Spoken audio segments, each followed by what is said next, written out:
ان کے اوپر گھر کے امور خانہ اور گھر کی ذمہ داریاں ان کے اوپر عائد ہوتی ہیں. گھریلو معاملات، خاندانی معاملات، بچوں کی پرورش، یہ تمام ذمہ داریاں خواتین ہی کے کاندھوں پر عائد ہوتی ہیں. اس لیے انہیں کیسی ہونا چاہیے اور انہیں کیسا کردار ادا کرنا چاہیے. آج ہم دیکھتے ہیں ہمارے مسلم معاشرے میں مسلم خواتین کے اندر بگاڑ بڑھتا جا رہا ہے. مسلم خواتین کے اندر جو ہے ایمانیات کی کمی پائی جاتی ہے، اسلام سے دور ہوتی جا رہی ہیں، پردہ نام کو نہیں ہے، شوہر کی اطاعت اور فرما برداری کا عطا پتہ نہیں ہے، بچوں کو ذمہ داری کا احساس اٹھتا چلا جا رہا ہے. ایسی بہت ساری باتیں ہیں جو ہم آج کل سماج میں، معاشرے میں دیکھ رہے ہیں. ہم چاہتے ہیں کہ ہماری مائیں بہنیں سمجھدار ہیں، وہ بات اگر سمجھائی جائے تو سمجھ سکتی ہیں، عمل بھی کر سکتی ہیں، کیونکہ ان کے اندر عمل کا جذبہ زیادہ ہوتا ہے. دیکھیے نا، نفل کی روزے مرد نہیں رکھتے، عورتیں زیادہ رکھتی ہے. قرآن مرد نہیں پڑھتے، عورتیں زیادہ پڑھتی ہے. آج اتنے قرآن ختم ہوئے، آج اتنے پارے میں نے پڑھ لیے، آج اتنا میں نے ذکر کیا. یہ سب اپنی جگہ صحیح ہے، لیکن اس کے ساتھ ساتھ جو اصل ذمہ داریاں ہیں، جن ذمہ داریوں پر نفل روزے بھی اللہ تعالیٰ نے چھوٹ دی ہے، اور اسی طریقے سے کئی عبادات کے اندر بھی رخصت دی ہے، اس وجہ سے کہ وہ اپنی ذمہ داریوں کو سمجھے. آئیے، جمعہ کا وقت کم ہے، ہم اپنے موضوع کی طرف چلتے ہیں. اس وقت میں نے قرآن مجید سورہ احزاب کی جو آیت پڑھی ہے، اس آیت کا صرف ترجمہ سنا دیتا ہوں، ہو سکتا ہے 2 منٹ اس میں لگ جائیں.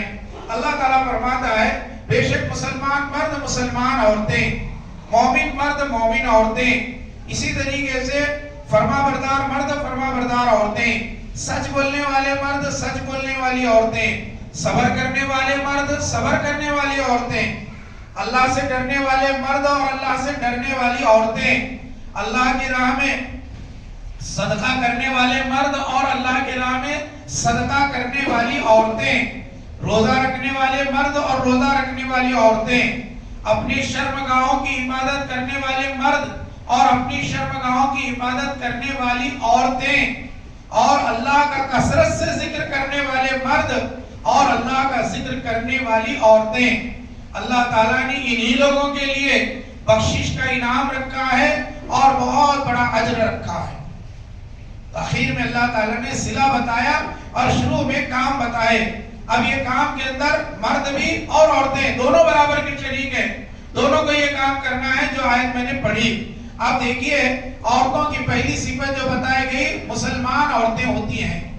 مسلمان ان تشہد واللہ الہ الا اللہ وان محمد رسول اللہ، کہ تم گواہی دو اللہ کے سوا کوئی عبادت کے لائق نہیں، اور یہ بھی گواہی دو حضرت محمد صلی اللہ علیہ وسلم اللہ کے بندے اس کے رسول ہیں. نماز قائم کرو اور زکوٰۃ دو، رمضان کے روزے رکھو، اور اللہ تعالیٰ نے، اللہ کے رسول نے فرمایا حج کی استطاعت ہو حج کرو. تو مسلمان کے لیے، ایک مسلمان مرد کے لیے، مسلمان عورت کے لیے ضروری ہے وہ مسلمان ہو. آپ دیکھیں گے کہ آج جو ہے یہ جو چیزیں، سب سے پہلی چیز توحید ہے. عورتوں کے اندر بہت کم توحید ہوتی ہے، زیادہ شرک بھرا ہوتا ہے. چھوٹی چھوٹی باتوں پر وہ ڈر جاتی ہے، چھوٹی چھوٹی باتوں پر وہ امید لگا بیٹھتی ہیں. تو انہیں اگر ڈرنا ہے تو صرف اللہ سے ڈرنا چاہیے، امید لگانی ہے تو اللہ کی ذات سے امید لگانی چاہیے. ڈر صرف اللہ کا ہونا چاہیے. کوئی بابا، کوئی ولی، کوئی درگاہ والا، کوئی عامل، کوئی شبد آواز، کوئی جادوگر کچھ نہیں کرتا اللہ کی اجازت کے بغیر. یہ عقیدہ ہونا چاہیے ایک مسلمان خاتون کا، ایک مسلمان عورت کا. اولاد دینے والا اللہ، عزت دینے والا اللہ، جوڑا دینے والا اللہ، لڑکا لڑکی دینے والا اللہ، یہ تمام چیزیں اسلام کے اندر داخل ہیں. ایک مسلمان عورت جب اپنے آپ کو کلمے کا پابند بناتی ہے تو یہ سب چیزیں اس کے ذمہ میں آتی ہیں.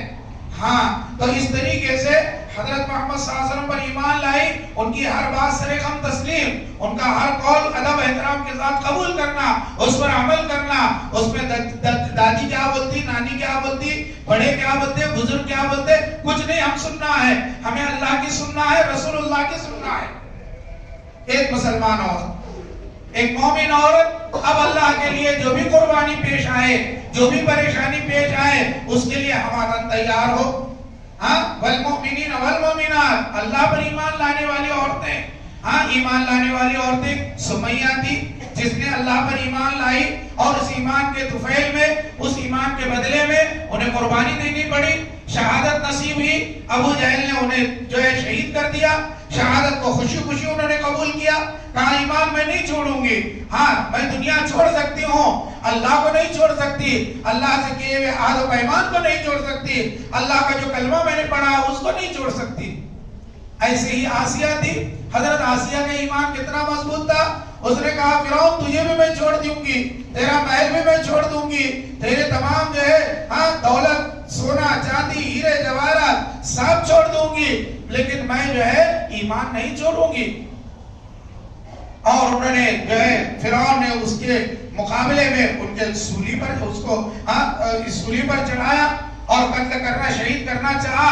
تو اس وقت انہوں نے کہا، دعا پڑھی، رب ابنی لی عندک بیتا فی الجنہ، اے اللہ، اے میرے رب، اے میرے پروردگار، جنت میں اپنے پڑوس میں میرے لیے گھر بنا دے. یہ محل کو میں تیاگ کر دی، اس محل کو میں نے قربان کر دیا، اب میں آخر جنت کا محل چاہتی ہوں. تو میری ماں اور بہنوں یہ ایمان ہے، یہ ایمان ہے. تو میں بتا رہا تھا والمؤمنین والمؤمنات، ایسے تمام صفات ایک عورت کے اندر پیدا ہونا چاہیے، ایک عورت کے اندر آنا چاہیے. اسی طریقے سے ایک صفت یہ بھی ہے عورتوں میں، قاصرات الطرف، اپنے شوہر کے علاوہ کسی اور کی طرف وہ نگاہ اٹھا کر نہیں دیکھتی، اپنی نگاہیں ہمیشہ نیچے رکھتی ہے. جنتی عورتوں کی جو صفت بتائی گئی قرآن کے اندر، ایک صفت یہ ہے کہ وہ جنت میں جو عورتیں ہوں گی ان کی نگاہیں نیچے ہوں گی، جو حوریں ہوں گی ان کی نگاہیں نیچے ہوں گی. تو دنیا میں بھی ایمان والی عورتوں کی نگاہیں نیچے ہوتی ہے، ان کی نگاہیں ادھر ادھر تاک جھانک نہیں کرتی ہے. آج دیکھیں گے ہم ہمارے معاشرے میں کیا حال ہے. تو جنتی عورت بننے کی کوشش کرو میری ماں اور بہنوں. اسی طریقے سے جنتی عورت کی ایک مثال یہ بھی ہے، لم یطمثہن انس قبلہم ولا جان، کہ ان کو کسی جن اور کسی انسان نے چھوا تک نہیں ہوگا. ہاں تو مسلمان خاتون کی بھی یہ علامت ہونی چاہیے، یہ صفت ہونی چاہیے، ان کو کسی غیر محرم مرد نے چھوا نہیں ہوگا، ہاتھ نہیں لگایا ہوگا، مصافحہ نہیں کیا ہوگا. میرے پیارے بھائیوں، یہ جنتی عورت کی پہچان ہے، یہ جنتی عورت کی صفت ہے، یہ جنتی عورت کا جو ہے مزاج ہے. اس لیے میرے پیارے بھائیوں، ہم دنیا ہی میں جنتی عورت بننے کا کردار ادا کریں. اسی طریقے سے ایک صفت ایک جنتی عورت کی یہ بھی ہے کہ گھر کو پکڑ کر رہنے والی ہو، گھر کے اندر رہنے والی ہو.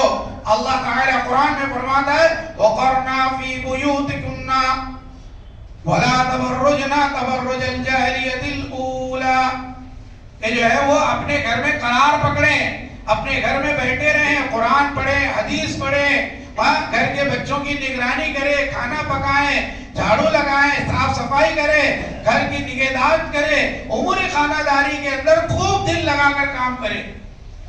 آج خواتین کے یہاں نہیں ہے، آج ماحول ایسا بن گیا، ہوٹلیں کھل گئی ہے، ہاں میاں تاجدار ہوٹل سے کھانا لاتے ہیں، یہ کھاتی ہیں، اور اس کے بعد ٹی وی چالو ہے، موبائل چالو ہے، واٹس ایپ چالو ہے، چیٹنگ چالو ہے، ہاں ادھر جا رہے ہیں، ادھر جا رہے ہیں، ادھر گھوم رہے ہیں، ادھر گھوم رہے ہیں. وہ چاہتا پاچاتی بہت زیادہ ہو رہا ہے. آج خواتین گھروں میں ٹکنے کو تیار نہیں، گھروں میں بیٹھنے کو تیار نہیں، گھر میں رہنے کو تیار نہیں. میرے پیارے بھائیوں، میری ماں اور بہنوں، اپنی ذمہ داریوں کو سمجھو.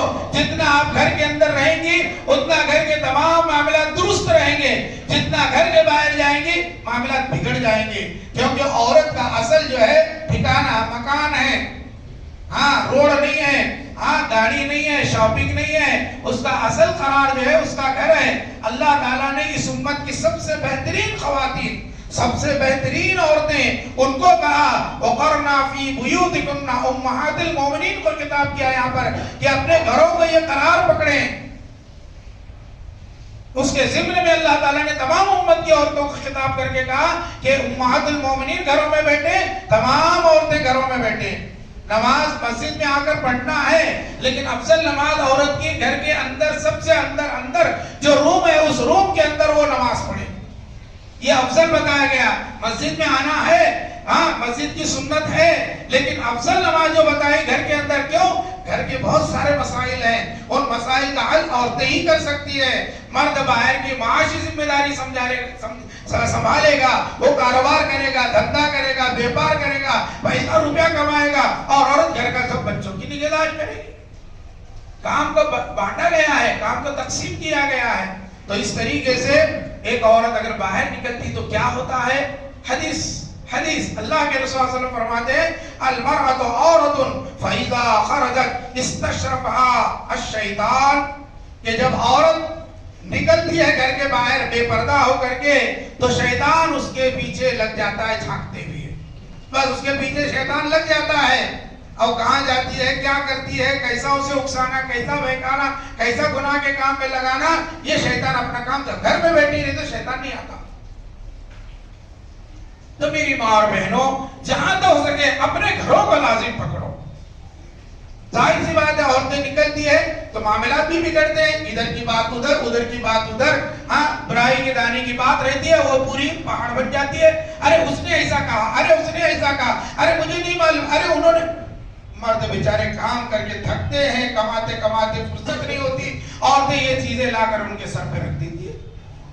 سب عورتیں نہیں ہیں میری ماں اور بہنوں، معاف کرو مجھے، سب کا بات نہیں کر رہا میں، جو نکلے جو ایسا کرتے ہیں ان کو کہہ رہا ہوں کہ وہ اس سے جو ہے رک جائیں، اس سے احتیاط برتیں۔ اس طریقے سے بہت سی عورتوں کے بارے میں آپ نے فرمایا جنت کے اندر داخلہ تو بہت دور کی بات ہے، جنت کی بو باس بھی وہ نہیں پائیں گی۔ نساء کاسیات عاریات مائلات ممیلات رؤوسہن کاسرۃ البخت المائلہ لا يدخلن الجنہ ولا یجدن ریحہا۔ اللہ کے رسول صلی اللہ علیہ وسلم نے فرمایا کچھ عورتیں ایسی ہیں جو ننگی ہوں گی، ہاں، اور لوگوں کو مائل کرنے والی ہوں گی، خود مائل ہونے والی ہوں گی، ان کے سر کے جو بال کوہان کی طرح ہوں گے، ہاں، اور اسی طریقے سے یہ جنت میں کبھی داخل ہوں گی نہیں داخل ہوں گی، اور نہ اس کی خوشبو وہ پائیں گی، اور جبکہ اس کی خوشبو، ہاں، اللہ کے رسول صلی اللہ علیہ وسلم نے فرمایا وَإِنَّ رِيحَهَا لَيُوجِدُ مِن مَّسِيرَةِ كَذَا وَكَذَا، اتنے سال کے میل کے فاصلے سے اس کی خوشبو آ رہی ہوگی، لیکن ان کو اس کو خوشبو بھی سننے نہیں ملے گی۔ سوچئے کتنا برا انجام ہے۔ جو عورتیں گھر کے باہر نکلتی ہے، بار بار باہر جاتی ہیں، کرتی ہیں، ضرورت ہے، ٹھیک ہے، ضرورت کو مقدم رکھا ہے اسلام نے، بھئی آپ کے گھر میں کوئی مرد بچہ نہیں ہے، ہاں ترکاری لانا ہے، آپ جائیے فوراً ترکاری لا کر کام کیجیے، آپ کوئی اس پہ بینک جانا ہے، کچھ کام ہے، جو ضروریات زندگی اس کو ہم شمار نہیں کر رہے ہیں، جہاں پر جانا ضروری ہے وہ چیز الحمدللہ، لیکن بلا ضرورت نکلنا، بلا ضرورت باہر کے چکر کاٹنا، بلا ضرورت زیادہ پاجاتی کرنا، یہ عورت کے ایک جنتی عورت کا شیوا نہیں ہے، ایک مسلمان عورت کا شیوا نہیں ہے۔ اسی طریقے سے میرے پیارے بھائیوں، ایک عورت عصمت اور عزت کی حفاظت کرتی ہے، نماز کی پابندی کرتی ہے۔ پیارے نبی صلی اللہ علیہ وسلم فرمایا اذا صلت المرأة خمسها صامت شهرها حفظت فرجها وطاعت زوجها۔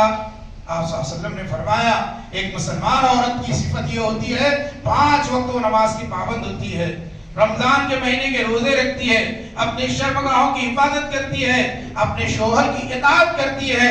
پھر آپ نے فرمایا ادخل الجنت من ای ابواب الجنہ شئتی، جس جنت کے دروازے سے چاہے وہ 8 کے 8 دروازے اس کے لیے کھلے، کام 4 ہے دروازے 8 ہیں، کام 4 ہے دروازے 8 ہیں، 8 دروازے سے جس دروازے سے چاہے داخل ہو جائے۔ دیکھو میری ماں اور بہنوں، اللہ کے رسول صلی اللہ علیہ وسلم نے کتنا بڑا آپ کے لیے انعام رکھا ہے، ہاں، تو آج ہمیں چاہیے ہم گھر میں رہیں، گھر کی ذمہ داریوں کو سمجھیں، اسی طرح پردے کا اہتمام کریں۔ بہت سی عورتیں نمازی بھی ہوتی ہیں، قرآن بھی پڑھتی ہے، لیکن پردے کی اہمیت ان کے پاس نہیں ہے۔ ہمارے آنکھ کا پردہ ہے، ہماری آنکھ کا پردہ ہے، ہم کسی کو غلط نگاہ سے نہیں دیکھتے، لیکن ہم پردہ نہیں کرنے والے، یہ غلط ہے۔ اللہ کے رسول صلی اللہ علیہ وسلم نے ان عورتوں کے لیے پردے کا حکم دیا، اللہ تعالیٰ نے قرآن میں ان عورتوں کے لیے پردے کا حکم دیا۔ کون عورتیں؟ جو اس امت کے اندر سب سے بہترین عورتیں تھی۔ یا ایھا النبی قل لازواجک وبناتک ونساء المؤمنین یدنین من جلابیبہن۔ اللہ اکبر۔ اے نبی کریم صلی اللہ علیہ وسلم، قرآن کی آیت ہے یہ، سورہ احزاب کی 59 نمبر کی آیت ہے۔ پھر 59 نمبر کی آیت ہے، اے نبی کریم صلی اللہ علیہ وسلم آپ کہہ دیجئے اپنی عورتوں سے، اپنی بیٹیوں سے اور تمام مومن عورتوں سے کہیے کہ وہ اپنے سروں پر دوپٹہ ڈال لیں، چادر ڈال لیں، ہاں، تاکہ وہ پہچانی نہ جا سکے، اور جب پہچانی نہیں جائے گی تو کوئی تکلیف نہیں دے گا۔ عرب میں ایسا تھا کہ جو زانیہ عورتیں ہوتی تھی، فاحشہ عورتیں ہوتی تھی، وہ بے پردہ گھومتی تھی، لوگ دیکھنے کے بعد سیٹیاں بجاتے تھے، چلاتے تھے، پکارتے تھے۔ ہاں، تو اسلام آیا تو اسلام نے کہا وہ پردہ کریں، پردہ کریں گے تو سیدھا آدمی سیدھا ہو جائے گا، بدمعاش آدمی بھی کنارے ہو جائے گا۔ نہیں بھئی، یہ پردے سے جاری عورت، یہ اچھی عورت ہے، اس کو بولے گے تو جوتے پڑیں گے، دنیا میں بھی آخرت میں بھی، خود بخود کنارے ہو جاتا آدمی۔ آپ پردہ نہیں کریں گے تو کیا ہوگا؟ بگاڑ پیدا ہوگا، فساد پیدا ہوگا۔ اسلام نے پردے کا حکم دیا ہے۔ ہاں، پردہ کرنا بہت ضروری ہے میرے پیارے بھائیوں، ہاں، اور میری ماں اور بہنوں، اللہ تبارک و تعالیٰ نے فرمایا ہے، چنانچہ ہمارے اسلاف میں خواتین کا طریقہ کیا تھا، صحابیات کا طریقہ کیا تھا، کتنا وہ پردہ کرتے تھے۔ عطا بن رباح فرماتے ہیں، ایک واقعہ سناتا ہوں، عطا بن رباح فرماتے ہیں ایک مرتبہ میرے استاد عبداللہ ابن عباس رضی اللہ عنہ نے کہا کہ جو ہے تمہیں ایک جنتی عورت نہ بتاؤں؟ قال علی ابن عباس الا اریک امرأة من اہل الجنہ؟ قلت بلا قال هذه المرأة السوداء، کہا تمہیں جنتی عورت بتاؤ؟ میں نے کہا بالکل بتائیے۔ کہا یہ دیکھو سامنے جا رہی ہے کالی کلوٹی عورت، یہ عورت جنتی ہے۔ ہاں، کہا یہ کیسے جنتی؟ ہاں، دیکھو عورت کا نام نہیں معلوم، عورت کا پتہ نہیں معلوم، ہاں، عورت کی شکل و صورت نہیں معلوم، کالی کلوٹی ہے لیکن جنتی ہے۔ کوئی بہت فیشنیبل کرتی ہے، بہت خوبصورت ہے، سب کچھ ہے، لیکن اس کے اندر مومنانہ صفات نہیں ہے، اس کے اندر اسلامی خوب باس نہیں ہے، تو میرے پیارے بھائیوں وہ جنت میں نہیں جائے گی، وہ جنتی عورت بن نہیں سکتی۔ جنتی عورت کے لیے ایسا نہیں ہے کہ خوبصورت ہونا ضروری ہے، جنتی عورت کے لیے خوبصیرت ہونا ضروری ہے، خوبصیرت ہونا ضروری ہے، اس کے اخلاق اچھے ہونا چاہیے، اس کا ایمان اچھا ہونا چاہیے، اس کا تقوی اچھا ہونا چاہیے، اس کا چال چلن اچھا ہونا چاہیے۔ سنیے، کہتے ہیں کہ جو ہے یہ وہ عورت جو ہے، حضرت عبداللہ بن عباس نے کہا کہ یہ عورت نبی کریم صلی اللہ علیہ وسلم کے پاس ایک بار آئی، میں بیٹھا ہوا تھا، اللہ کے نبی صلی اللہ علیہ وسلم کا، اللہ کے رسول صلی اللہ علیہ وسلم مجھے مرگی کی بیماری ہے، اے اللہ کے رسول صلی اللہ علیہ وسلم دعا فرمائیے کہ اللہ تعالیٰ میری بیماری کو دور کر دے۔ پیارے نبی صلی اللہ علیہ وسلم نے فرمایا ہاں، میں تیرے لیے دعا کر سکتا ہوں اور تیری بیماری چلی جا سکتی ہے، لیکن تجھے میں دو آپشن دے رہا ہوں، یا تو تو چاہتی ہے بیماری دور ہو جائے تو دور ہو جائے گی، اور اگر صبر کرتی ہے تو تیرے لیے جنت ہے، تیرے لیے جنت ہے۔ کہا کہ جو ہے میں صبر کروں گی اللہ کے رسول، سوچ کے بتا، کہا تو اس نے کہا کہ میں صبر کروں گی اللہ کے رسول صلی اللہ علیہ وسلم، مجھے جنت چاہیے۔ اب آدھی سے زیادہ زندگی گزر گئی، تھوڑی زندگی بچی ہے، اتنے دن بیماری میں گزر گئے اور تھوڑے دن بیماری میں گزر جائے، لیکن اللہ اس کے بدلے مجھے جنت دینے والا ہے، آپ کی زبان سے یہ وعدہ مل رہا ہے تو میں صبر کر جاؤں گی۔ سنا میری ماں اور بہنوں؟ لیکن آگے کی بات سنیے، اب آگے وہ عورت کیا کہہ رہی ہے؟ عبداللہ ابن عباس کہتے ہیں عطا بن رباح اپنے شاگرد سے، یہ عورت نے کہا اے اللہ کے رسول صلی اللہ علیہ وسلم، ایک بات ہے کہ جب مجھے مرگی کا دورہ پڑتا ہے تو میں بے ہوش ہو جاتی ہوں، اور اس میں میرا جو ہے سطر کھل جاتا ہے، میں کبھی کبھی ننگی ہو جاتی ہوں، کپڑا کھل جانے کی وجہ سے مجھے ہوش نہیں رہتا، کپڑا کہاں سے کھلا، کیسے کھلا، جو چھپانے کی چیزیں وہ بھی کھل جاتی ہیں۔ اے اللہ کے رسول صلی اللہ علیہ وسلم اتنی دعا کیجئے کہ اس وقت جو ہے میں باپردہ رہوں، میری جو ہے جو چھپانے کی چیزیں ہیں وہ کم سے کم ڈھکی رہیں۔ اللہ اکبر، کتنا خیال پردے کا۔ بے ہوشی کی حالت میں بھی وہ عورت یہ کہہ رہی ہے اللہ کے رسول صلی اللہ علیہ وسلم میرا پردہ کھلنے نہ پائے۔ آج ہوش کی حالت میں بھی عورتیں بے پردہ گھومتی ہیں، ہوش کی حالت میں بھی پردے کا ہوش نہیں رہتا ہے، پردہ بے ہوش ہو جاتا ہے اور عورتیں جو ہے نکل جاتی ہیں۔ تو اس لیے میری ماں اور بہنوں، پردہ بہت ضروری ہے، پردوں کا لحاظ کیجئے، پردوں کا خیال رکھیے، با پردہ رہیے۔ صحابہ اکرام کبھی غلط کر سکتے، صحابہ اکرام کبھی غلط سوچ سکتے، صحابہ اکرام سب کے سب جنتی ہیں، لیکن اللہ نے کہا کہ ان سے بھی پردہ کرو۔ ہم صحابہ سے بڑے ہو گئے کیا؟ صحابہ کے بارے میں ہم سوچ سکتے، کبھی خواب میں بھی نہیں سوچ سکتے۔ صحابہ غلط نگاہ ڈالیں گے، غلط سوچیں گے، غلط خیال آئے گا۔ ہاں، وہ صحابہ تھے جن سے اللہ راضی ہوا، وہ اللہ سے راضی ہوئے، لیکن اللہ نے کہا کہ جو ہے پردہ کرو، پردہ کرو۔ تو اس لیے میرے پیارے بھائیوں، پردہ کرنا چاہیے۔ ہمارے گھر کے اندر بھی ہاں جو غیر محرم لوگ ہو، خالہ بھائی ہے، ماموں بھائی ہے، پھوپھی بھائی ہے، یہ سب کزین کہلاتے ہیں، ان سب سے بھی پردہ ضروری ہے۔ ان سب سے بھی پردہ ضروری ہے، اور بغیر محرم کے سفر بھی نہیں کرنا چاہیے۔ یہ تمام ہدایات ہیں، یہ ہدایات ہے، یہ تعلیمات ہے، ان پر ہم عمل کریں گے تو اللہ ہم پر رحم کرے گا، اللہ ہمارے حالات کو سدھارے گا۔ ہم عمل نہیں کریں گے، ہمارے گھر برباد ہو جائیں گے، ہمارے خاندان برباد ہو جائیں گے، ہمارے خاندان کا نام برباد ہو جائے گا، اور کیا ہوگا؟ آخرت میں جنت کی بجائے جہنم ملے گی، مرضی آپ کی۔ اس طریقے سے میرے پیارے بھائیوں، ایک نیک عورت کا ایک صفت یہ بھی ہوتی ہے، وہ شوہر کی فرما بردار ہوتی ہے، شوہر کی فرما بردار ہوتی ہے، شوہر کی اطاعت گزار ہوتی ہے، شوہر کی بات کو نہیں ٹالتی۔ اللہ کے نبی صلی اللہ علیہ وسلم نے کتنا بڑا مقام بتایا شوہر کا، کتنا بڑا مقام بتایا میری ماں اور بہنوں۔ سنو، آپ نے سنا ہوگا، پھر بھی میں یاد دہانی کے طور پر بتا رہا ہوں۔ اللہ کے رسول صلی اللہ علیہ وسلم فرماتے ہیں، كنت آمرا أحدا أن يسجد لأحد لأمرت المرأة أن تسجد لزوجها۔ کیا فرمایا کہ اگر اللہ کے سوا اس دنیا میں کسی کا سجدہ جائز ہوتا تو میں ایک عورت کو سجدہ دیتا، ایک عورت کو حکم دیتا وہ اپنی شوہر کا سجدہ کرے۔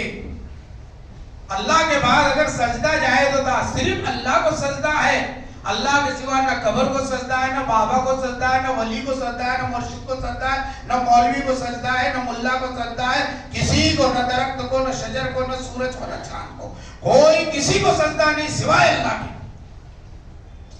اللہ کو سجدہ کرنا ہے، اللہ کے سوا کسی کو سجدہ نہیں کرنا ہے۔ ہاں اگر سجدہ ہوتا تو میں عورت کو حکم دیتا کہ وہ شوہر کا سجدہ کرے۔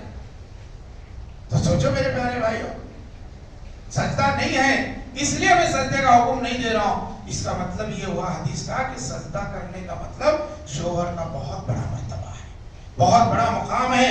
ہاں، اللہ کے رسول صلی اللہ علیہ وسلم سے پوچھا گیا کون سی عورت افضل ہے، کون سی عورت بہتر ہے جو جنت میں جائے گی؟ سنو میری ماں اور بہنوں، اللہ کے رسول صلی اللہ علیہ وسلم جواب کیا دیا؟ الَّتِي تَسُرُّهُ إِذَا نَظَرَ وَتُطِيعُهُ إِذَا أَمَرَ وَلَا تُخَالِفُ فِي نَفْسِهَا وَمَالِهَا مِمَّا يَكْرَهُ۔ سنن نسائی۔ کیا کہا؟ آپ نے فرمایا عورت افضل وہ ہے جس کو شوہر دیکھتے ہی خوش ہو جائے، کیا میری بیوی ہے، خوش ہو جائے، اور جب حکم دے فوراً اطاعت کرے، اور اس کی مخالفت نہ کرے، نہ اپنے آپ میں نہ اس کے مال میں، اس کے مال کو بھی ایسی جگہ خرچ نہ کرے جہاں وہ پسند نہیں کرتا، اور اپنی ذات کو بھی روکے نہ رکھے۔ اس کا مطلب اور اچھی طرح سمجھا دیتا ہوں میں آپ کو کہ لا تخالفہ فی نفسہا، اپنی ذات میں بھی مخالفت نہ کرے۔ مطلب کیا ہے؟ سنیے دوسری حدیث، والذی نفسی بیدی ان رجل يدعو امرأته الى فراشها فتعاب عليه الا كان الذي في السماء ساخطا عليها حتى يرضى عنها، رواہ مسلم۔ 1436 نمبر کی حدیث صحیح مسلم کی۔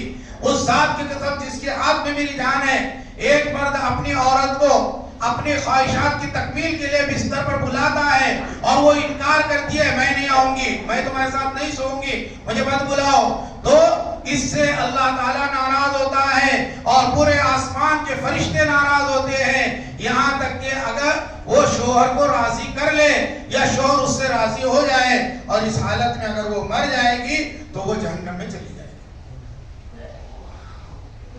ہوتا ہے کبھی کبھی ایسا، عورتیں انکار کرتی ہے، تو خواہشات کی تکمیل، جذبات کی تکمیل کا احساس عورت کو ہونا چاہیے شوہر کے، یہ نہیں کہ وہ اپنی خوبصورتی کے لیے، اپنے جو ہے بناؤ سنگار کے لیے وہ ہمیشہ شوہر کو روکتی رہے، منع کرتی رہے، نہیں ایسا ہوتا۔ ایک حدیث میں تو یہاں تک آپ نے فرمایا اگر عورت روٹی پکا رہی ہے، توے پر روٹی رکھی ہوئی ہے، نیچے آگ جل رہی ہے اور شوہر بلائے تو فوراً شوہر پاس جانا چاہیے۔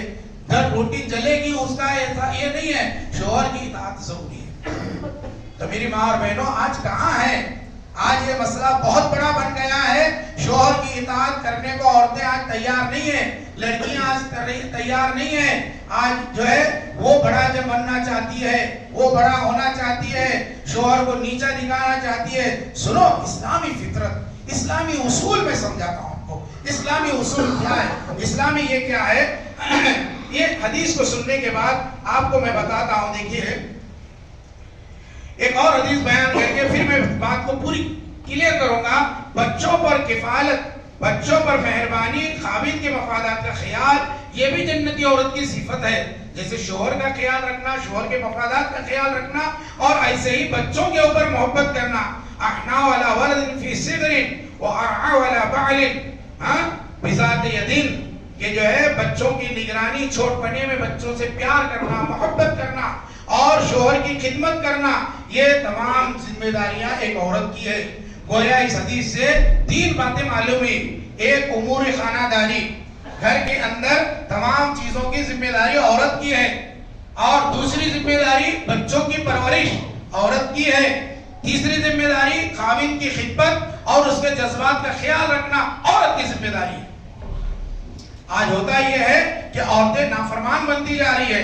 آج عورتیں جو ہے شوہر کا کہنا نہیں مانتی، شوہر سے اوپر. قرآن میں اللہ نے فرمایا ایسی عورتیں واللاتی تخافون نشوزہن فعیزوہن وہجرن فی المضاجع واضربوہن. سورہ نساء آیت نمبر 34. اللہ تعالیٰ کیا فرماتا ہے؟ وہ عورتیں جن کے بارے میں تم کو ڈر لگتا ہے کہ وہ تمہاری نافرمانی کرتی ہے. ناشزہ عورت، نافرمانی کرنے والی عورت کو عربی میں ناشزہ کہتے ہیں. نشوزہن، تو انہیں پہلے نصیحت کا کام کرو. نصیحت سے مان گئی اچھی بات ہے، نہیں مانے تو ان کا بستر الگ کر دو، پھر نہیں مانے تو ہلکی مار مارو. دیکھو نشوز کا لفظ بتاتا عربی میں نشزہ ینشزو. عربی گرامر کے اعتبار سے اس کا معنی ہوتا ہے ارتفاع کے، بلندی کے، ارتفاع اور بلندی.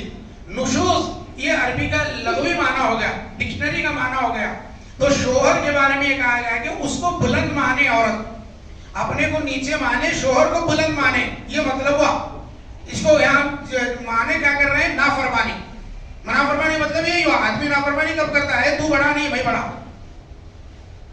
عورت شوہر کی بات نہیں مان رہی، کہ تو تمہاری بات میں نہیں ماننے والی، میں بڑی ہوں، تمہاری بات کیوں مانوں؟ تو یہی بات سمجھایا گیا ہے. پر شوہر بڑا ہے. اب بڑا کیوں ہے؟ دیکھو عورت مرد کو بلند سمجھنے کے بجائے اپنی بالادستی منوانے کی کوشش کرتی ہے. ایسا نہیں کرنا چاہیے. اس کا حکم ماننا چاہیے، ہاں، نہ کہ اس پر حکم چلانا چاہیے. مرد کو زیر دست کوشش کرنے کے بجائے اس کے زیر دست رہنا چاہیے، کیونکہ یہ فطرت کے خلاف ہے. یہ فطرت کے خلاف ہے. کیوں؟ اگر ایسا ہوگا تو گھر کی بربادی لازم ہے. گھر کی بربادی لازم ہے اور اس کے سوا کوئی نتیجہ نہیں نکل سکتا. میں آپ کو بتانا چاہتا ہوں، دیکھیے قرآن کے اندر اللہ نے ایک آیت کے اندر یہ بیان فرمایا الرجال قوامون علی النساء بما انفقوا. مرد حاکم ہے عورتوں کے اوپر. کیوں؟ اس لیے کہ وہ خرچ کرتے ہیں. خرچ کی ذمہ داری مرد کے اوپر ہے. مہر کی ذمہ داری مرد کے اوپر ہے. شادی کے دن اس کو دینا ہے. ولیمے کی ذمہ داری مرد کے اوپر ہے. خرچہ ہے یہ. پھر بیوی کو گھر لایا، اس کو گھر میں رکھنا، لائٹ بل بھرنا، اناج بھرنا، گھر کے اندر کھانا پینا سب لے کر دینا، اور اس کے بعد بستر لگانا، اور اس کے بعد جو ہے کیا کہتے ہیں بیمار پڑے تو علاج کرنا، دوائی کا خرچہ اٹھانا. یہ سب کون کرنا؟ عورت نہیں، مرد کرنا. مرد کرنا. جو شوہر بنانا قبول کیا میں نے تو انہیں یہ کام کرنا. یہ سب ذمہ داری مرد کی ہے. تو اسی لیے ایک چیز یہ ہے کہ عورت مرد کی بات ماننا، اس لیے کہ سب خرچہ انہیں اٹھا رہا. دوسری چیز یہ ہے کہ مرد عورت کے مقابلے میں طاقت میں زیادہ ہے، قوت میں زیادہ ہے، صلاحیت میں زیادہ ہے. دماغی صلاحیت بھی عورت کے بنسبت مرد کی زیادہ ہے. بات سمجھ میں آئی؟ یہ 2 اسباب ہیں، 2 وجہ ہیں، 2 سبب ہیں. ان سبب کی بنا پر عورت نیچے رہے گی، مرد اوپر رہے گا. مطلب مرد کو بڑا مانے، بھئی تم کما کر لاتے، تمہاری بات میں مانتی ہوں. یہ فطری چیز ہے. تم سب کچھ گھر چلا رہے ہو تو تمہارا ماننا میرے پر فرض ہے. دوسرے یہ کہ تو کمزور ہے، تیرے اندر طاقت نہیں ہے اتنی. ہاں، ماہواری الگ ہوتی ہے، ڈیلیوری کا مسئلہ الگ ہوتا ہے، پھر بیماری الگ ہوتی ہے. پھر اس کے اعتبار سے صنفی ساخت کے اعتبار سے اللہ نے مرد کے مقابلے عورت کو کمزور بنایا. اس لیے عورت جو ہے اس کا حکم چلانے کے بجائے اس کے حکم کے ماتحت رہے. آج پورے سماج میں آپ دیکھیں گے، میں تو ابھی تفصیل میں جاؤں گا تو وقت ہو جائے گا. ایک 25 ہو رہا ہے. دیکھو ابھی 1-2-3 باتیں بیان کر کے ختم کر دیتا ہوں. میں یہ بتا رہا ہوں آج جتنے خاندان بکھر رہے ہیں، ٹوٹ رہے ہیں، ٹوٹ پھوٹ کا شکار ہے، سب کا سبب یہ ہے انا کا مسئلہ آ گیا. گناہ 3 قسم کے، تمام گناہوں کی جڑ 3 ہے. ایک ہے تکبر. تکبر پہلی چیز ہے. دوسرا حسد ہے. تیسرا حرص اور لالچ ہے. یہ تمام گناہوں کی جڑ ہے. اس کی تفصیل میں نہیں جاتا. تکبر گھر کے اندر میاں بیوی میں تکبر آیا نا، ختم ہو گیا. اب میاں بولے میری چلے گی، بیوی بولے میری چلے گی. رونے کی نہیں چلے گی، گھر برباد ہو جائے گا۔ اس لیے میاں کی سنو اور بیوی چپ چاپ چلو تو انشاءاللہ راستے کھلتے جائیں گے۔ ہاں غلط بات میں بھی میاں نہیں منوا سکتا بیوی کو، غلط بات میں میاں نہیں منوا سکتا، یہ بات ہم بولتے ہیں انصاف کے ساتھ، عدل کے ساتھ۔ ہاں صحیح بات ہے، اس کی بات مانو۔ بہرحال بات بڑھ رہی ہے، میں نے یہ بات بتائی۔ اب دیکھیے آخری دو باتیں بیان کروں گا۔ ایک تو چیز یہ ہے کہ ایک عورت صابرہ ہو، صبر کرنے والی ہو، شوہر کی زندگی میں شوہر شکر گزار، شوہر جو ہوتا ہے شریک حیات کہلاتا ہے، شریک سفر کہلاتا ہے۔ میاں بیوی دونوں ایک دوسرے کے ایک گاڑی کے دو پہیے ہیں، اس کے بغیر گاڑی زندگی کی نہیں چلتی۔ اب شوہر آج تک پیسہ کمایا، دولت کمایا، سب کچھ اچھا چل رہا تھا، ہاں جو مانگے وہ گھر میں آ رہا تھا، جو چاہے وہ مل رہا تھا۔ اب ایک وقت زندگی میں کبھی ایسا آتا کہ شوہر کا تمام کاروبار ٹھپ پڑ جاتا۔ اب بیوی کا کام ہے کہ ایسے وقت میں اس کا ساتھ دے، یہ ہمدردی، یہ غمگساری، یہ دکھ کے اندر اس کے ساتھ کھڑے رہنا، بلکہ کھڑے رہنے کے ساتھ ساتھ اسے ہمت دینا، اسے ڈھارس بتانا، ایک نیک جنتی عورت کی صفت ہے۔ ٹھیک ہے جی، اچھا تھا جب ہم مل کر رہے، اب برا ہے تو بھی ہم مل کر رہیں گے، میں مائکے نہیں جاؤں گی، چٹنی روٹی کھائیں گے، نہیں رہے گا بھوکے سوئیں گے، پانی پیئیں گے، لیکن ہم جو ہے مل جل کر رہیں گے۔ غم کے وقت میں، مصیبت کے وقت میں ساتھ دینا۔ حضرت خدیجہ کی مثال بہت بڑی ہے میری ماں اور بہنوں۔ حضرت خدیجہ رضی اللہ تعالی عنہ کروڑوں پتی عورت تھی، کروڑوں پتی عورت تھی، ہاں دولت کی ریل پیل تھی، دولت کے اندر بڑی بڑی ہاں پوری زندگی دولت کے اندر چلی گئی ان کی۔ اب اللہ کے رسول صلی اللہ علیہ وسلم نبی بنے اور گھر پر آئے تو انہوں نے کیا کیا؟ کہا کہ جو ہے آپ گھبرائیے نہیں، آپ پریشان نہ ہوئیے، کتنا پسینہ چھوٹ رہا ہے آپ کو، آپ کا پسینہ میں پوچھتی ہوں، لیٹ جائیے، کمبل اڑایا، چادر اڑائی، پھر افاقہ ہوا، پھر تسلی دی۔ کیوں گھبراتے ہیں آپ؟ عجیب کیوں پریشان ہوتے ہیں؟ عجیب تم کو کیا بھی نہیں ہوگا؟ ہاں تم غریبوں کی مدد کرتے ہیں، تم بیواؤں کا سہارا ہے، ہاں لن یضیق اللہ انک لتصل الرحمہ وتحمل الکلہ وتقسم البعدوب، یہ پورے الفاظ ہیں حضرت خدیجہ کے، سنہرے حرفوں میں لکھنے کے قابل ہے کہ آپ بوجھ والوں کا بوجھ اٹھاتے ہیں، غریبوں کی مدد کرتے ہیں، بیوہ مسکینوں کی تعاون کرتے ہیں، مظلوموں کا سہارا ہے۔ اللہ آپ جیسے لوگوں کو برباد نہیں کرے گا۔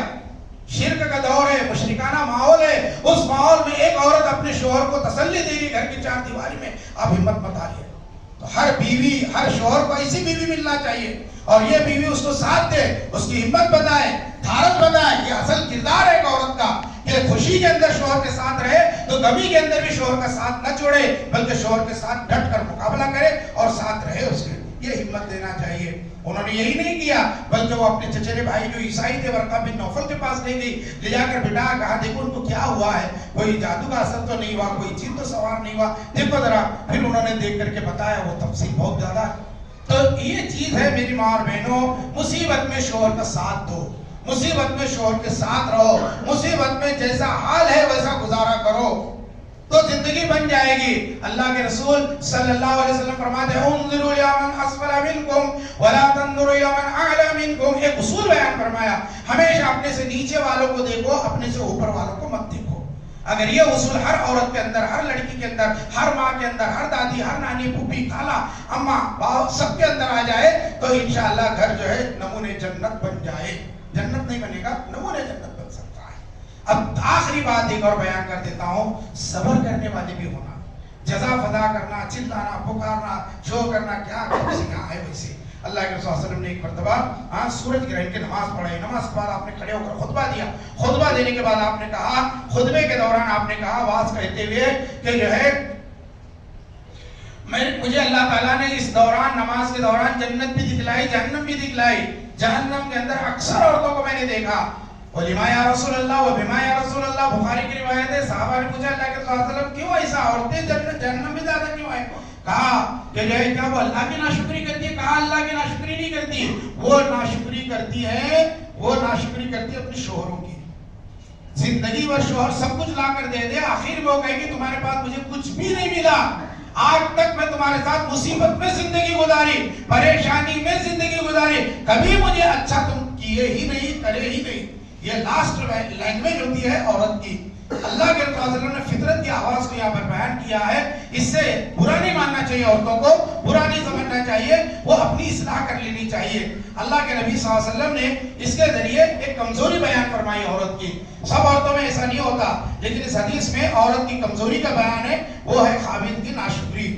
عورت کی رفیق زندگی جو ہے، عورت جو ہے وہ اپنے شوہر کی جو ہے زندگی کی ایک کہنا چاہیے کہ ایک پہلو سے اس کی شریک ہے، اس کی ساتھی ہے، اس کا پارٹنر ہے، اس کا ساجھیدار ہے. اس لیے آج صبر سے زندگی گزارنا چاہیے. آپ دیکھیں گے اس طرح کے بہت سے واقعات ہمیں ملتے ہیں کہ خواتین نے ایسے موقع پر ناشکری نہیں کی. آپ نے پچھلے جمعہ ایک واقعہ سنا تھا ابراہیم علیہ السلام کا، کہ ابراہیم علیہ السلام ایک مرتبہ اچانک نکلے، چلو جا کر بیٹے بہو کو مل کر آئیں.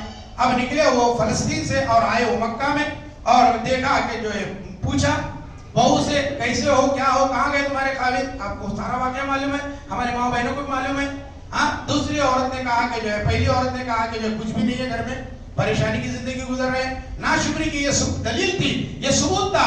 حضرت ابراہیم نے کہا، ایک بزرگ آئے تھے، انہوں نے تم کو سلام کہا اور کہا چوکٹ بدل دو، چوکٹ بدل دو، یعنی اس عورت کو طلاق دے کے بھگا دو. یہ ناشکری عورت ہے، یہ ٹک نہیں سکتی. پھر اس کے بعد ایک اور وقت گزرنے کے بعد دوبارہ آئے تو پوچھا، سلام بولو، تمہارے شوہر کہاں گئے؟ کہا وہ کام سے گئے. کیسی گزری؟ کہا پانی بھی ہے، کھجور بھی ہے، گوشت بھی ہے، کھا رہے ہیں، پی رہے ہیں، اللہ کا شکر ہے. کہا کہ جو ہے چوکٹ سنبھال کے رکھو. تو شکر گزاری اتنی بڑی نعمت ہے، اللہ بھی اس کو پسند کرتا ہے اور زیادہ کرتا ہے. لیکن شکر تم لأزیدنکم، تم میرا شکریہ ادا کرو گے اور زیادہ کروں گا. اور ایسے ہی جو ہے مصیبت میں صبر کرنے والی ہونا چاہیے. آپ کو میں واقعہ تو نہیں سناؤں گا، خالی اس کا نچوڑ بتا دیتا ہوں. ام سلیم کا بیٹا گزر گیا تو کیسے انہوں نے اپنے شوہر کی خدمت کی، کیسے شوہر کی دیکھ بھال کی، کیسے اس کو تسلی دی، کیسے حکمت بنائی. اور جو ہے صبح اٹھ کر حضرت ابو طلحہ اللہ کے رسول صلی اللہ علیہ وسلم کی خدمت میں حاضر ہوئے اور انہوں نے ایسی بات کہی. اللہ کے رسول صلی اللہ علیہ وسلم نے فوراً ان کو دعا دی. کل کا پچھلا خطبہ کیا تھا؟